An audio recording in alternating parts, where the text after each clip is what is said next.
In the next session, my colleague Ruth Gilligan and myself, Kate Rumbold, from the School of English, Drama and Creative Studies, are going to talk you through a new project arising from our work called My Commonwealth Story. This project is going to run from March to July this year in the run-up to the Commonwealth Games.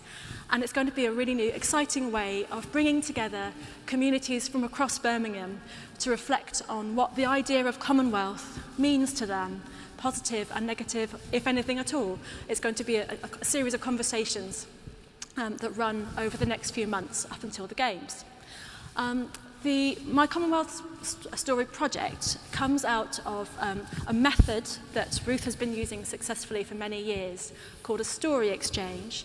And the project has developed and flourished in a partnership between the University of Birmingham and a National Literacy Trust called Birmingham Stories. So as you'll see from this overview, I shall talk you through what Birmingham Stories is.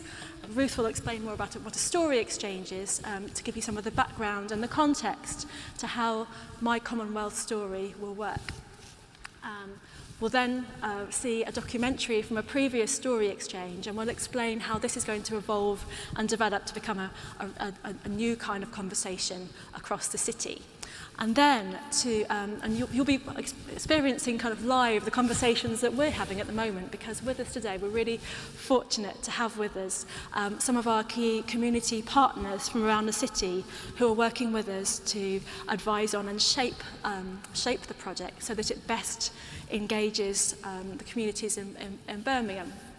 And so towards the end of the session, we'll have a panel discussion with our colleagues Laura Michelangeli from the National Literacy Trust, Zoe Toft from Folio Sutton Coldfield, and Hameedah Hunter, a former learner from Birmingham Adult Education Service.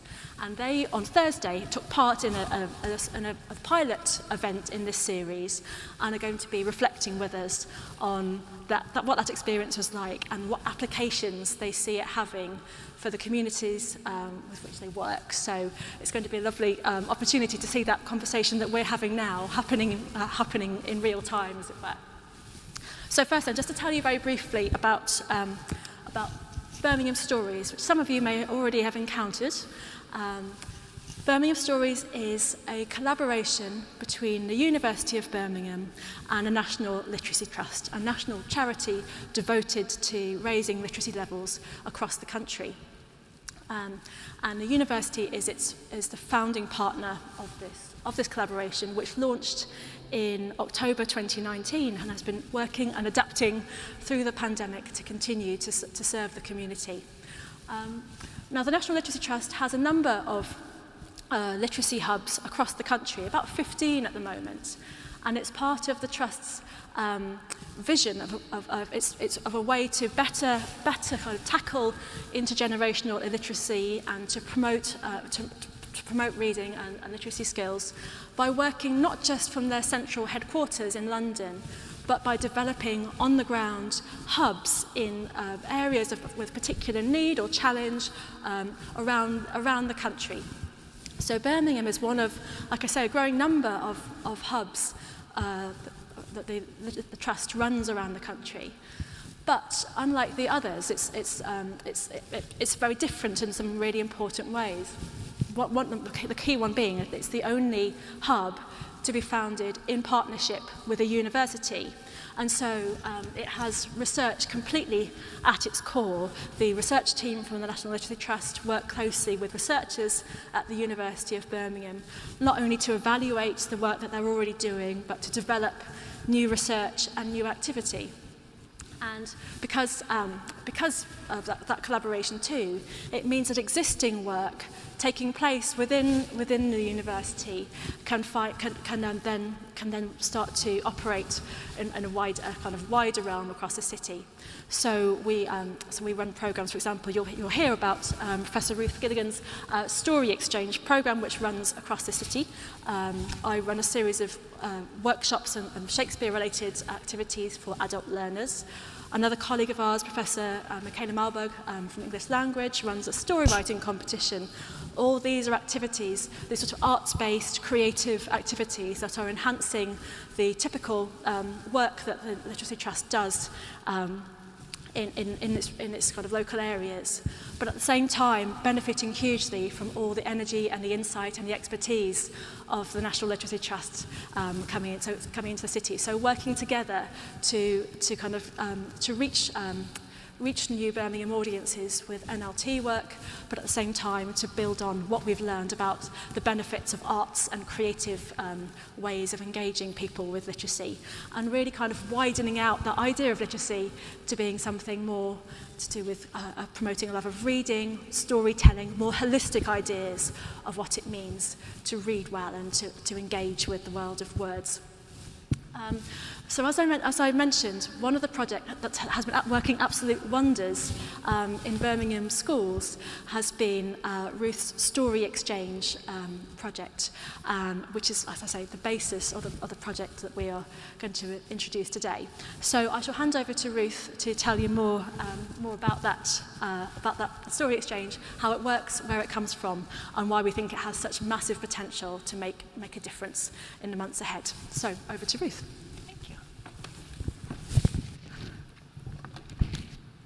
Brilliant. Hi, everybody. Nice to see you today. As Kate said, I'm Professor Ruth Gilligan. I'm from the Department of Film and Creative Writing.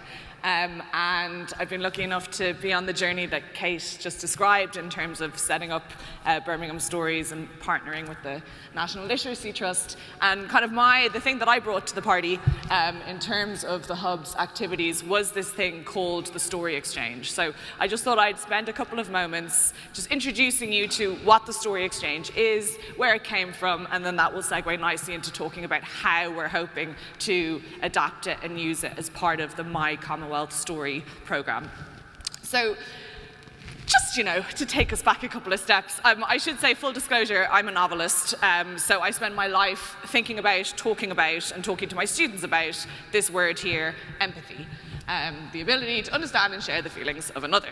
You all know this. But for all that I'm a big believer in empathy, I always joke if I was brave enough to get a tattoo, which I definitely amn't, I would probably have empathy written on some part of my body, because it is something that I kind of, as I said, spend my days thinking about, trying to embody in the books I write, the books I read, etc. I feel like increasingly there's not enough of this in the world. A view shared by two people I respect massively. So a famous quote from Obama, looking very young in that photo, sadly. There's a lot of talk in this country about the federal deficit, but I think we should talk more about our empathy deficit, the ability to put ourselves in someone else's shoes, to see the world through those who are different from us, the child who's hungry, the laid-off steelworker, the immigrant woman cleaning your dorm room. And this is a sentiment that was echoed by Irish novelist Colin McCann, who said, I think one of the biggest political failures and the biggest social failures over the past few years has been the failure of empathy, not being able to look at the other person down the street. Now, McCann is an author that I hugely inspired by. I did my PhD on him. I'm a just big McCann fangirl, shall we say. And in 2014, as well as writing really quite excellent novels, I highly recommend that you check them out, McCann actually decided to take this kind of ethos and this kind of his concern about the failure of empathy and use it to start a charity. So he founded the charity called Narrative 4, who are an American-based storytelling charity, and the whole idea is to kind of address this failure of empathy and figure out a way to bring together different communities to try and foster a greater sense of empathy and understanding between them. So this is their mission statement, their goal, and they work predominantly with young people, and as I said, predominantly in America, although they have done quite a lot of work increasingly in Ireland, a little bit in the UK, some in South Africa, a little bit in Mexico. So yeah, they are now very much a global organization. And at the heart of what they do is this thing called the Story Exchange, which I've mentioned a few times now, but just to kind of give you a sense of what a story exchange actually involves. A story exchange involves bringing together usually two groups of people from maybe different backgrounds, different communities, different parts of the same city, different cultural or religious backgrounds. The idea is that we bring all these people together and everyone gets sent away in a pair. So you get partnered off with someone, and while you're in that pair, you swap a story. You tell each other a story from your life, something that's somehow meaningful to you, something that somehow defines you. And then you come back together as a group, and then you simply tell your partner's story back to the group in the first person. So if we were doing it, as we did on Thursday, I would say, hi, my name is Kate, and here's this thing that happened to me when I was 16, and here's how it felt, and here's the effect it had on me, etc., etc. So it is literally stepping into someone else's shoes and imagining how it must have been to live through that story and to be that person in that space at that time. So it is very much a physical embodiment of the kind of empathetic leap that we all try to make, hopefully, on a daily basis. So it's a very simple methodology. It's very straightforward. I mean, that's it in a nutshell. There are all these kind of preparatory exercises, there are follow-up exercises, etc. But at its core, that is what the story exchange entails. So just to give you some kind of examples, because again, it's one thing telling you about the story exchange just as a method, as a process, but I think once you start to hear about some tangible examples or case studies, it starts to make a bit more sense. So right in the early days of Narrative 4, they did this amazing project in New York where they brought together two schools, one from the Bronx and one from the Upper East Side, so very, very different socioeconomic backgrounds, and they got the teenagers to engage in a story exchange. And the kind of results were magical. There's a New York Times article, if you're interested, it's worth checking out. But in terms of finding the commonality between those two communities, despite the fact that their lives are actually quite different, despite being so proximate, was kind of fascinating. They did another amazing project which was covered by the BBC in Fargo, North Dakota in 2017. Fargo, North Dakota has the highest population of refugees in America. A lot of refugees get settled there, which inevitably causes some tensions with the local community, so the Narrative 4 decided to run a series of story exchanges to get these two communities talking, to try and break down some of that, the tension that was brewing, and again, to try and foster empathy between these two groups. So that's kind of what Narrative 4 was doing, and I got involved in about 2014. The first story exchange that I was involved in was in Belfast. It was the first time they'd run a story exchange in the UK, and it was between a girls' Protestant school and a girls' Catholic school.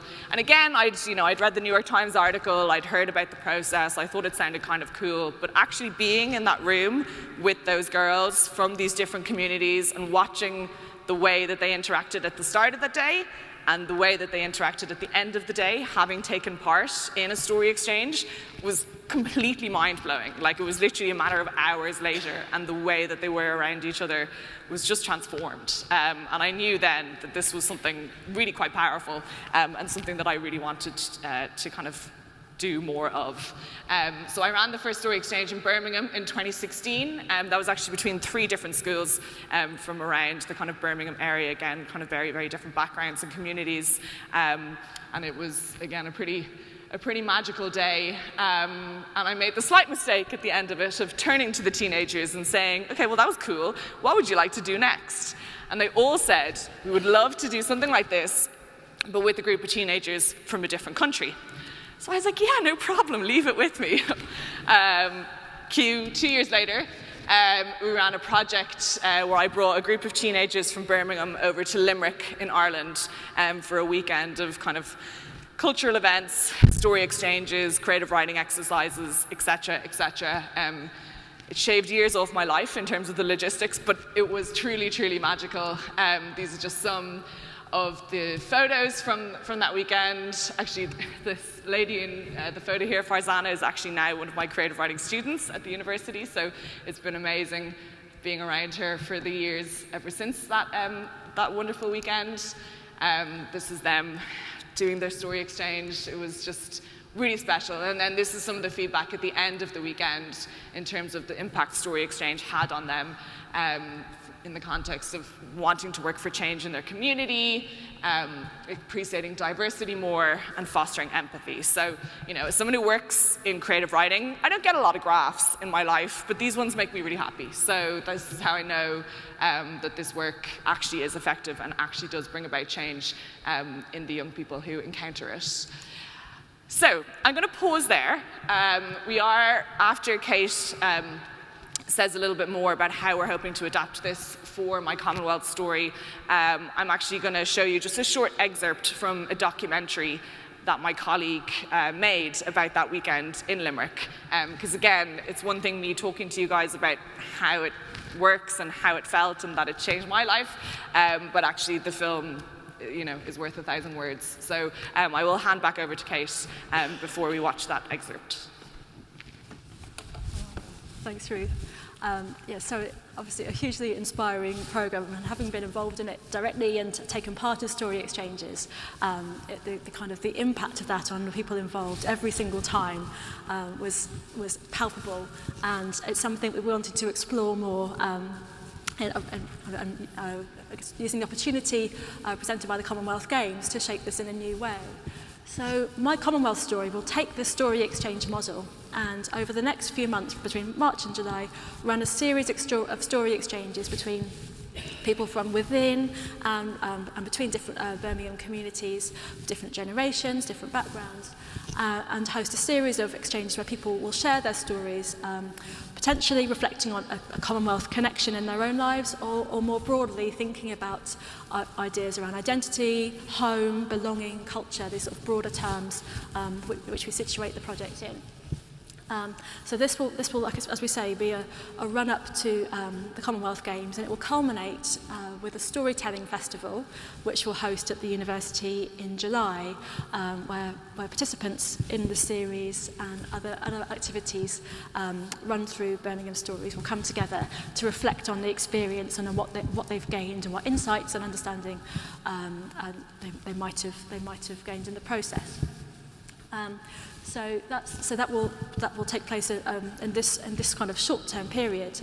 But longer term, though, My Commonwealth Story is something that's hugely important to the future of Birmingham Stories and how it works in the community, because the National Literacy Trust's hubs are all founded on this idea of place-based working, where you work in a local area and engage local partners to develop kind of local solutions to particular challenges.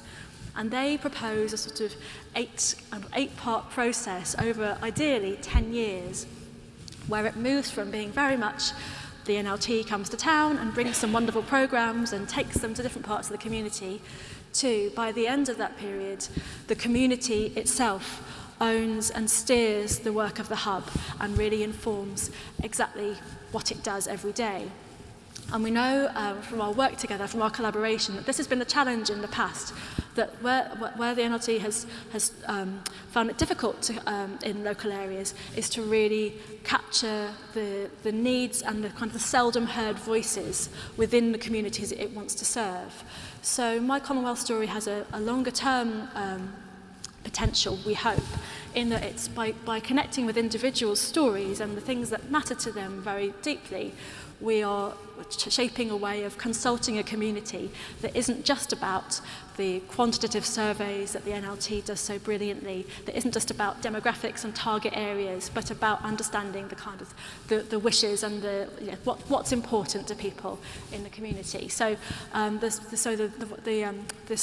several-month project is really a wonderful kind of pilot for a longer-term way of working with the communities as we explore whether storytelling and story exchanging is actually a really effective way of understanding what a community wants and needs in the future. So I think at this point, this is where we hand over to, do you want to come and introduce your documentary, Ruth? Say some more about how Story Exchange works with the documentary, and then we'll hear about the early stages of the My Commonwealth Story project. As I said, last week we had our initial meeting with our community partners, many of whom can't be here today, and we'll reflect a bit on how that worked. But first of all, the documentary. Thanks, Kate. So yeah, just as a moment of background, just before we went on that trip to Limerick, when I was bringing all these teenagers from Birmingham over to do this weekend of story exchanges, I had a cup of tea in New Street Station. Nothing ever good happens in New Street Station except this one cup of tea with my colleague, Professor Rob Stone, who's a professor in film. And I was telling him about this forthcoming weekend, and he said, I really hope you've got someone capturing all this on camera. And we didn't. And he thought this was, an outrage. So he very quickly put together a camera crew, 3 of them, came to Limerick for the weekend, didn't know what was happening, didn't know what was going to occur, but just captured some footage. And it put together, in the end, a feature-length documentary called Some Stories, which is available in its entirety on Vimeo. I'm not going to make you watch an entire feature-length documentary while the sun is shining outside, but Rob kindly put together an 8-minute excerpt, which we just thought would be really helpful to share with you today, just so you can get a sense of what happened that weekend and some of the magic of the story exchange, which we are now hoping to reenact for My Commonwealth Story. So, enjoy.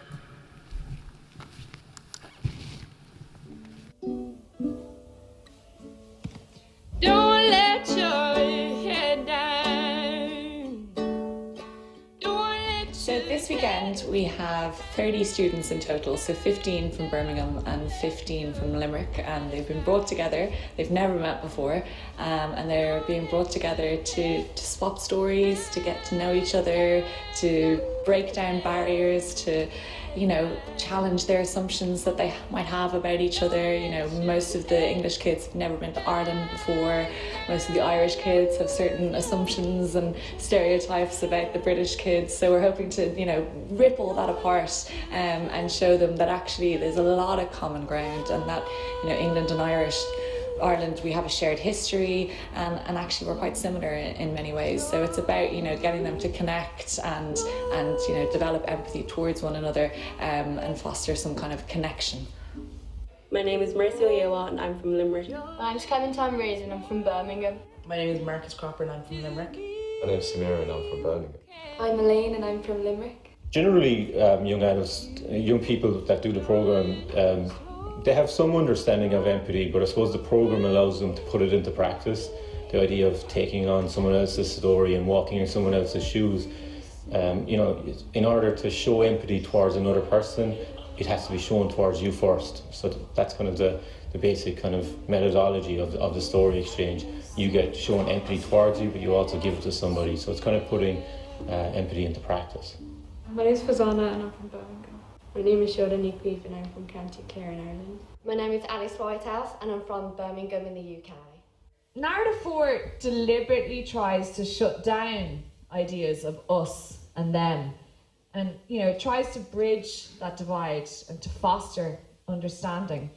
And it does this primarily via the story exchange, where people from different backgrounds swap stories from one another's lives and then tell each other's stories back to the group in the first person, imagining the world from their perspective. And in the audience tonight, we have 15 school students from England and 15 school students from Ireland who, tomorrow morning, are going to take part in a story exchange and are going to step into each other's shoes. My name is Simrat Cole and I'm from Birmingham. My name's Aaron and I'm from Limerick. My name is Khadija and I'm from Birmingham. Hi, I'm Myrn, I'm from Clare. Kishan Patel from Handsworth, Birmingham, England. Can I get kind of phones away and everyone back? Here we are, and we're, it's officially the afternoon is upon us. Okay, so without further ado, I'm gonna, as I said, stand up when I call your names, and then you go and explore this rickety old building and find yourself a quiet corner. Our first pair, Alice Whitehouse and Hameedah Hunter. Stand up. There you go, girls. Oh my God, right, you're cool. Yay, beautiful. Chloe Partridge and Elaine Treacy. Isabel Cooper and Emer Ryan.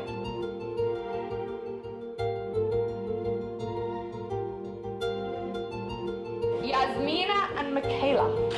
A great name pair, I must say. Jasmina and Michaela do really well.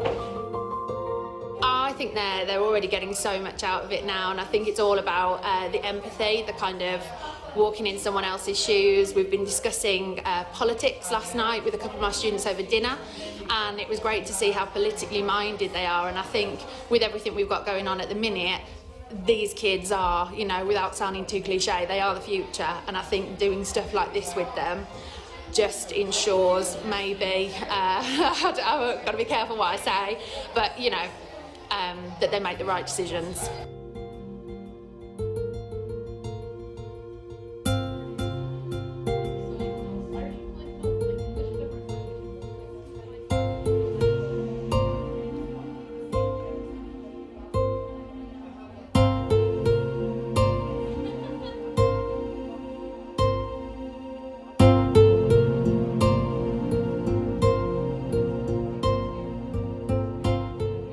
Who knows what jobs those kids will end up doing? You know, who knows what leadership roles they'll end up taking, and the skills that they develop and the empathy that they develop and the capacity they have for kindness.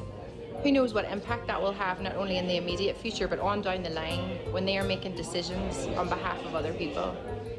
Amazing up until now. It was just so special to walk up through the house and see you all in your pairs and taking it so seriously. And so thank you already for that and for really embracing this process, because it's not easy and it is a bit scary. Just to give you an overview of what's going to happen, we're going to go around the circle, and when it's your turn, I'm going to invite you to tell your partner's story to the group. So you're going to say, "Hi, my name is, and this is my story." Okay? And then at the end, you might want to just say, "That's my story. Thank you for listening." And he's like staggered back, and he looked at me stunned. The side of his face went a dark pink, and he looked at me and he just stared, and I stared, and I could feel the cold sweat seeping into my collar. And I got in, she chose me, and it was really amazing. I felt like I had the ability. I was someone who could do things. The police didn't let me into the crash scene. His bike was fine, but he was crippled. He said he couldn't feel anything. I knew his death was coming. I sat beside him. He was in a pool of blood. It's made me think more about what people are going through, because when you look at people, you don't see their stories. You see judge them straight away. You see someone else, like, and everyone's saying what they've been through. It makes you wonder what other people have been through, because everyone's so young, but they've all had something really important happen to them. Yeah. It was kind of upsetting, obviously, because some of the stories were emotional, but I feel like we all could relate to every story, even though they weren't our own. I feel like events like these will like save the world, like honestly save the world, because it does improve that empathy, and it just helps connecting people in ways that you probably wouldn't ever imagine. Don't let your head hang down, don't let your head down. Don't let your head hang down, don't let your head down. Don't let your head hang down.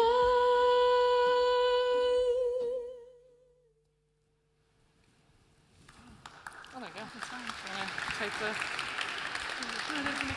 Yeah, sure. I've seen that so many times, and I literally well up. I can't cope. Yeah, so as I said, the whole thing's on Vimeo. If you do ever want to have a look at the whole lot, it's a very special document of a very special weekend. So now to kind of segue into something a bit more different, rather than looking back, looking forward. So as Kate so brilliantly articulated, the idea is to do a series of story exchanges in the run-up to the Commonwealth Games. And to get this ball rolling, we did our very first one on Thursday. So this is very fresh. There's us in our lovely, we had to do it on Zoom because that is the world we live in.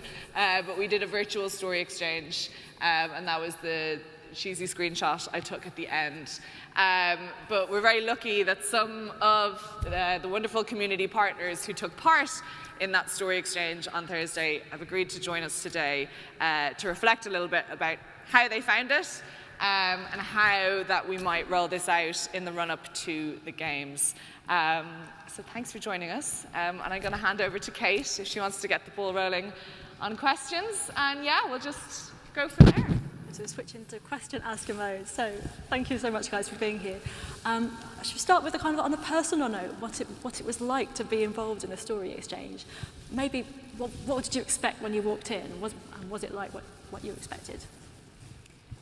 So I'd heard quite a lot about the story exchange working at Birmingham Stories, but what I didn't expect was how connected you feel to the other people, even in like the Zoom room, not even in a real room. And I think that was a really like special feeling that you don't get to have most of the time at work or in kind of most other contexts when you're speaking to strangers. And so, yeah, that was really meaningful for me. The feeling I came away with most was after Thursday was what a gift the day had been, actually. I didn't know much about the project beforehand. I'd read the Guardian article when it came out and sort of squirreled it away as, oh, that sounds like a really interesting thing. And then I don't quite know how we found each other as potential partners, but when the email came through, I was like, oh, I can't believe this. This is, you know, I remembered the article. So I said, I'll give it a go. But it was it sounds like, well, it is a big word to use. It was a profound experience. It was quite shocking in how, out of virtually nowhere, a sense of connectedness was created, and the actual, I can't stress how the act of voicing the words of somebody else, of being, as I said, I'm going to use that word again, given this gift of a story, this being trusted with somebody else's feelings, and then having to articulate them yourself, it was transformative. Now, it's not changed my world since Thursday in its entirety, of course not, but I think there's such a powerful seed there that I'm a fully signed up advocate now. So. I went into the experience happy to share, but I didn't anticipate how impactful somebody giving their insight into their life would impact on me, and how heavy that weighed on my shoulders. It felt very special to have somebody let you into their life, and such a sensitive and important part of their life. You don't get to see that or hear that often, or be a part of something like that. And I really love that element of the meeting, just be able to meet somebody for a short space of time and then them share such important aspects of their life. I love that element of the story exchange. Can I just, pick up on something else? I think another aspect that was that struck us all was the experience of having someone listen to your own story. You know, we'd been sent some warm-up things to think about beforehand, and I'm sure I wasn't the only one thinking, I don't think I've got a story to tell. I mean, what am I going to say? And sort of, does anybody want to hear about, you know, my life? And yet, having somebody really listen to you,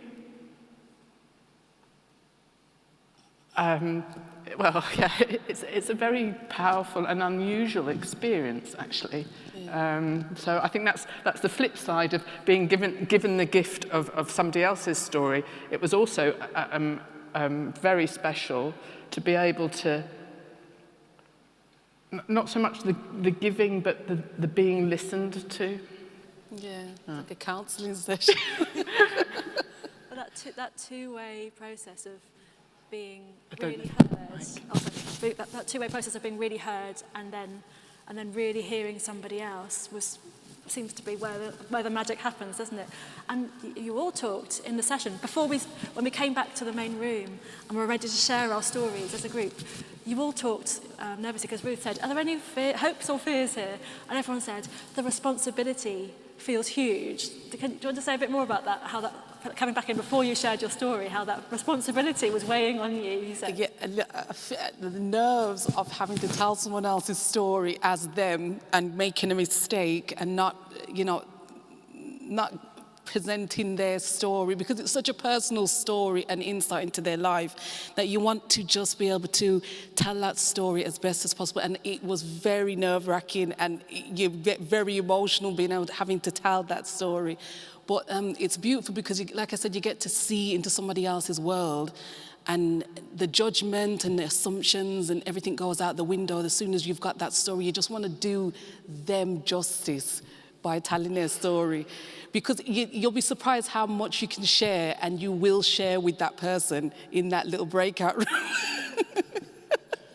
Yeah, but I would add, although it was a huge responsibility, and you want to get the words just right, but an atmosphere is created where it's okay. You don't necessarily remember all the things, and you don't get it quite right. I know, as I was retelling my partner's story, I couldn't remember all the little details I really wanted to bring back, but it was okay because that space had been created that was understanding and forgiving as well, and generous. I think that's the thing. We all came with a spirit of generosity, and that's, I think, was very important.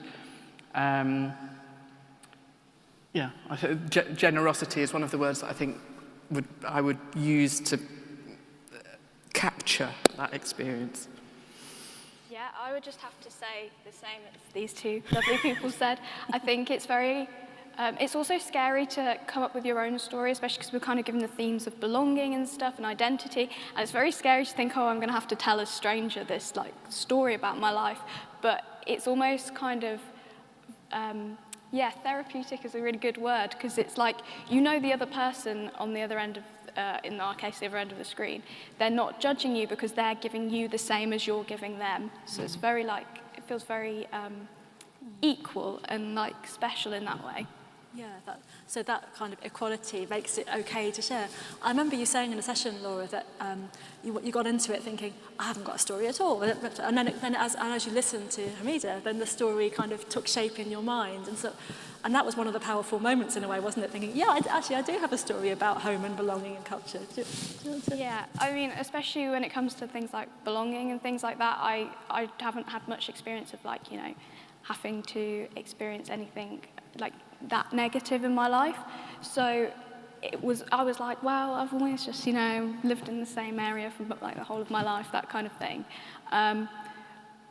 But actually, when I listened to Hameedah's story and I was thinking about my own story, going into it, I wasn't expecting to come out with what I did, but I enjoyed the experience of kind of learning that about myself and learning that I did have a story to tell.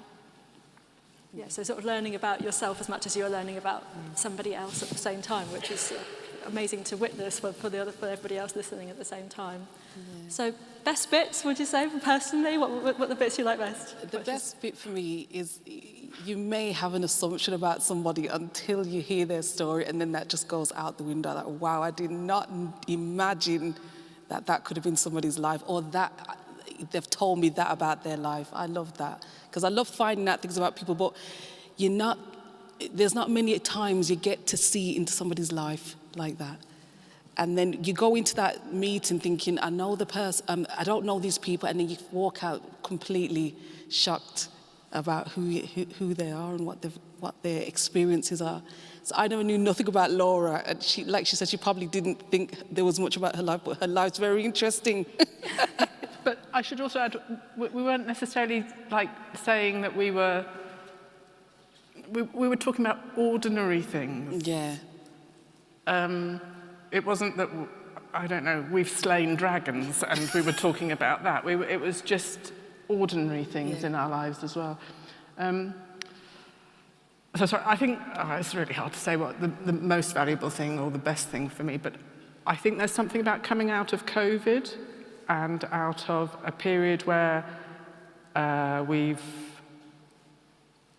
been apart from very many things, and it's not for everybody, but I don't think I'm alone in feeling quite thirsty for human contact and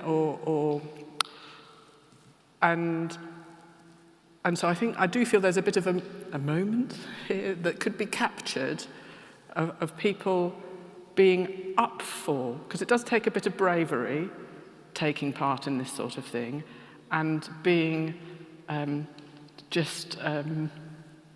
I don't know, filled with joy, basically, as a result of it. So, that's good. Yeah. Yeah. I would say probably the best bit for me was hearing all the stories, because as we were in our little breakout rooms, I did have a thought and was like, oh, I wonder what's going on in everybody else's breakout room. And it's really nice just from, a human perspective to be able to hear, I don't know how many stories we heard, maybe about 10 different people's stories, and hearing how different they all are, and reminding yourself, out of COVID, that there are so many differences in people's lives. Yeah, and it was pure joy, wasn't it, to do that? I think we've been kind of grinning inanely since Thursday. It was quite a long time to be grinning for. If we go from the personal to the more professional then, and thinking about your roles and your work with communities across the city, what kind of could you see ways in which this could work really well? Could you see obstacles to this working really well? What's your initial sense of how this would work with wider audience? One thing that stuck with me, I've worked as a volunteer in a local primary school, and a lot of the communities there are from migrant communities, people who have come into the country, don't speak English necessarily, and I've sat down as a volunteer and ambassador, and I've heard stories being told, and those people kept coming to my mind, that they would love for their stories to be heard. And who would listen to their stories, and that's a great way to make those communities feel welcome and comfortable and together, actually, because they're quite isolated at the moment. Yeah. The parents I'm talking about, that would be a wonderful thing for them in primary schools, to reach out to the local families and parents and mums and people like that. Those untold, all that load of untold stories that are just waiting. If they ran a workshop like that at my children's school, I think the parents would absolutely love that. They really would. We'll book it in. Miss Johnson.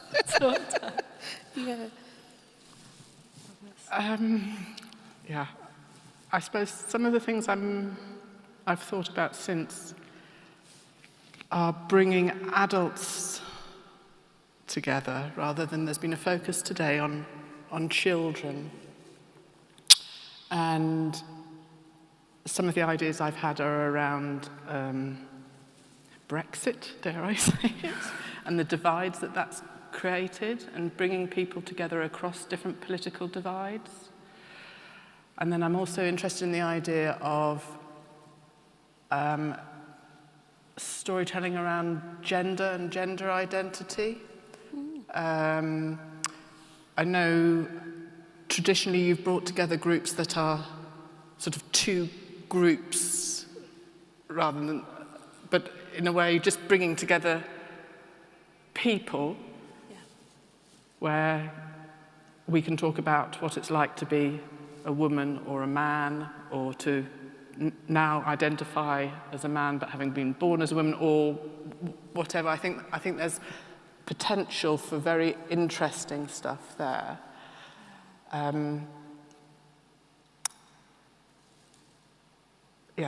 think adults is where I'm interested in going in particular. Yeah, and thinking about how we configure it so it's not necessarily, like you say, two groups meeting, but a mixture of people together talking about their... Yes, because I think any of us can build a relationship or build a bit of empathy. We don't have to be on obviously different sides of a divide. If I just connect with you or with you today, or anybody, I think having made a connection, the world's a tiny bit better, maybe. Yeah, so. Completely. From my point of view, I think, so I work with a lot of like community partners and volunteers in my role, and I think this is a great way of kind of, I think it'd be interesting to see like how it could be led perhaps by volunteers and people that already work in those communities, because I think that would be a really interesting thing to explore, how, you know, maybe having it be led by people that people already know, the differences there and things like that. Yeah, that's a wonderful idea. People who are more kind of grounded in a particular community and can make those connections in a different way. That's a wonderful way of developing the projects and through training for our volunteers and community members. Yeah, these are brilliant ways forward for us. Were there any other things you want to suggest about how we shape the My Commonwealth Story in the next few months and then beyond, when it becomes a way of talking to communities in an ongoing way? Is there anything else we should keep in mind, or any last thoughts? I've been wondering about a snowball effect. You know, we were talking a little bit beforehand. How do you bring your two schools together? You know, that requires some high-level leadership, probably, and buy-in. And I'm wondering whether in communities it needs to work, or could work, in a different way, where, I don't know, now Hameedah and I have a connection. Maybe we each do a storytelling session where we bring just 3 friends from our own communities together because they trust us and we've had a good experience, and then that snowballs. Yeah. So starting quite tiny, actually. I don't know, because yeah, if we don't have, we were talking about maybe in a faith setting, if you've got leaders of different faith groups that can say, you know, this is a good thing to do and bring people together. But if not, how do you build that? So I was wondering about this very tiny. Yeah. Fantastic. The idea of sort of micro conversations that then build out and out. Yeah. And then the 6 of us that have met would each bring another 3 people the next time, and then before you know it, we'd have 20 people or whatever. Yeah, exactly. Rather than this more formal idea of, again, finding these groups who are sitting there waiting to be, waiting to share stories, and somehow bringing them together in a room, a more sort of organic way of developing it. I think we're mentally writing furiously on these things down, and I'm really grateful that you will be with us, and this conversation will continue over the next few months as we continue to shape it. Ruth, do you want to pick up on any of this? No, and I think that's really, really great to hear, and I think, you know, it's great to hear you talk so positively about it. I think, you know, in the conversation at the end of the story exchange on Thursday, we you know, we are definitely idealists, that's why we do this work, but some of the kind of practical implications, we talked about how in this session you were all such willing, generous participants, but actually where this work potentially could be most effective is for those who aren't as keen and aren't as willing and aren't as maybe open-minded as you all were. So I think, you know, we're conscious that there are barriers, and actually the more barriers there are, potentially the more meaningful this could be. So I suppose just kind of continuing those conversations to figure out how we could make it happen, maybe amongst people who, as I said, aren't as generous. Well, one of the they run like reading workshops within my children's school, and they recruit like reading champions. They recruit some of the year 6 students. They recruit parents, and they can take that program and then bring it to other schools like that and bring those schools together eventually. So if you had like a leader, whether it's one of the parents, like an ambassador, and then they take that to their sister school, and they can bring those 2 together so they can run it in their school first. We're the ambassadors. Yeah, Hameedah, I think you're just self-selecting there, which is very wonderful. Well, when you think about some of the hard-to-reach groups, I feel like that's one of the only ways you can really reach them, is a lot of the time through their children, through their reading, through reading time with their children. That's how we wanted to engage parents. But the parents were never engaged for themselves. It was always trying to engage the children, but the parents always missed out. But I think the parents have got this, we'd love to engage parents and get their perspective, and I think that would be one way, by recruiting parents themselves. You know. It's really helpful. I think you just watched a project plan take place before your very eyes. Thank you, guys. That's going to be typed up this afternoon and then sent out to the whole community partner group. I think that idea of those smaller conversations that evolve and grow and then lead on to another one, lead to another one, is really the way.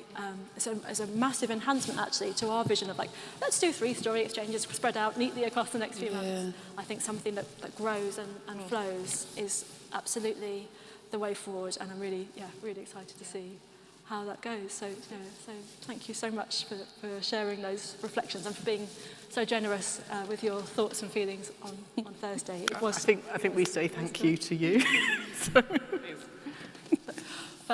So the final thing to say is where, if you'd like to, you might come into this process. So we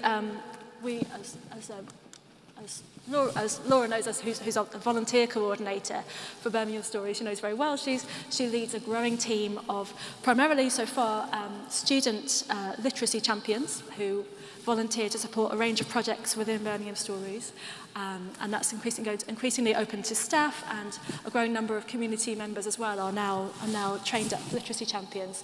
For this My Commonwealth Story project, we're envisaging that those champions could take part and be part of those exchanges in the way that I got to be on Thursday by just being in the room, sharing in the stories, and being part of that. So if you could see yourself enjoying being in those conversations in the months ahead, or you'd simply like to find out more about the project as it evolves, or there's a community or a school or a parents group or a faith group that you have a connection with that you think might enjoy being in this ongoing conversation, we'd absolutely love to hear from you. And you can grab a flyer from the Birmingham Stories table just behind you with the email address for Laura, or contact me or Ruth. We're delighted to hear from you as this project continues in the months ahead. So I think that's all from us. I think what we do is thank our amazing community partners. Thank you, that's tremendous. And thank you so much for listening. It's been a pleasure to work this out in front of you. So thank you for your time too.